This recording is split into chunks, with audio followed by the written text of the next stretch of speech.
Hello, and thank you for viewing this presentation. My name is Taylor Steurer. I'm a student at Troy University, and this topic is going to be social theory with regard to the concept of globalization. This is for a social theory course with Dr. Alexis Durham.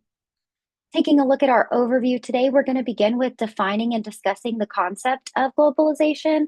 We're going to identify and discuss multiple social theorists who have studied the concept of globalization. We'll also talk about some contemporary examples through our analysis today, and then we will end on briefly summarizing key points and takeaways. So, this is a broad definition of globalization that you see here, and it's derived from the work of Karl Marx and Friedrich Engels within their work, The Communist Manifesto. And this highlights the role of capitalism within the context of globalization, specifically during an early industrialization period in the late 18th century, when there was an established social divide as a result of capitalism and globalization. And Marx and Engels actually referred to the separation of classes as proletariats with regard to the working class and the bourgeoisie as per the ruling class or wealthy class. On to David Harvey, who expanded upon the work of Marx and Engels and his suggestion of neoliberalism, which is a combination of liberal values within a capitalistic society. So, the essence of neoliberalism suggests a clear separation between the personal lives of a nation's citizens and the state or any governmental interference. One of the big differences between Harvey's work and that of Marx and Engels surrounded Harvey's suggestion that to successfully advance to the next stage of industrialization or new wave capitalism, that one must be adaptable and the least amount of government interference is ideal. So he discussed this in his work, A Brief History of Neoliberalism, and a contemporary issue pertaining to globalization and neoliberalism could be modern day democracy in terms of an insinuation that public governance and oversight is a necessary function of society in terms of systems being privatized with less oversight as the alternative.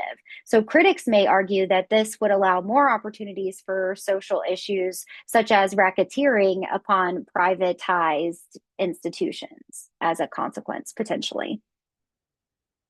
Next, we have the work of Hegemony C. Wright Wills. And C. Wright Wills coined the conflict theory, which is acknowledged as per a socioeconomic hierarchy, which he suggested would warrant a greater involvement of nation citizens in public discussions and traditional democracy components such as debates, and that this could be more beneficial than potential uprisings or revolutions that was frequently seen within Marxist theories. So Mills discussed this in The Power Elite, where he highlighted the pivotal role of the media and their influence on politics. And a contemporary example of this could be the spectrum that is the very far right of Fox News and conservatism, and the far left of, say, more liberal media outlets such as that of CNN. So media platforms are international and they do prove to be impactful in terms of political agendas with global reachings and influence.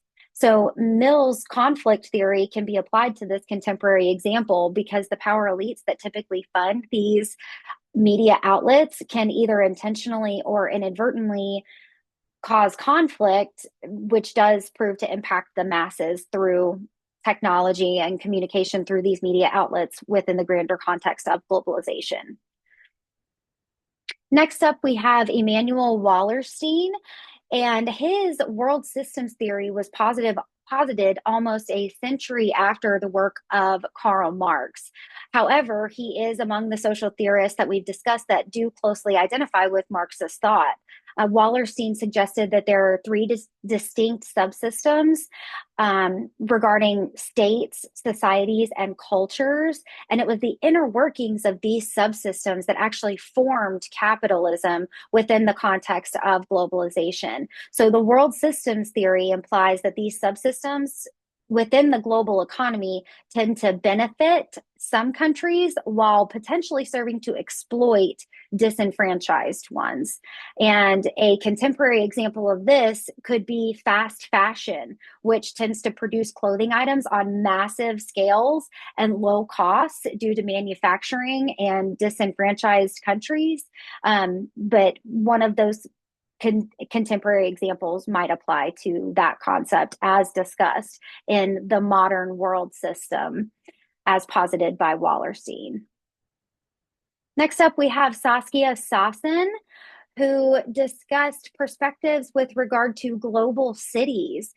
This does apply to the concept of globalization, specifically the global economy. So Sassen's global cities were not a new concept, as traditionally acknowledged global cities have existed for many years, such as the world-renowned Paris and London and Tokyo and New York, who are traditionally fashioned with lots of opportunities and dreams and prosperities. However, Sassen suggested that global cities don't necessarily solely pertain to geographical location anymore, and that these hubs have expanded due to transnational networks and technological advancements have increased these relationships. So she published The Global City, which discusses this in terms of the exploited populations within the grander context of globalization. And the concept of globalization, as we've talked about throughout this presentation, has morphed over time from when it was initially suggested in the late 18th century into today's modern capitalistic society. We talked about some of the contributing factors within this presentation, such as the economic and cultural globalization components of that within the context of neoliberalism, the conflict theory, the world systems theory, and the global theory. So on the overarching theme of inequality that we recognized, it's centered on disproportionate effects of capitalism, but there's also benefits to capitalistic societies that do support certain ways of life that people have become accustomed to. So thank you so much for listening. Here is the reference for Social Theory, Continuity, and Confrontation, which supported today's discussion by Garner and Hancock.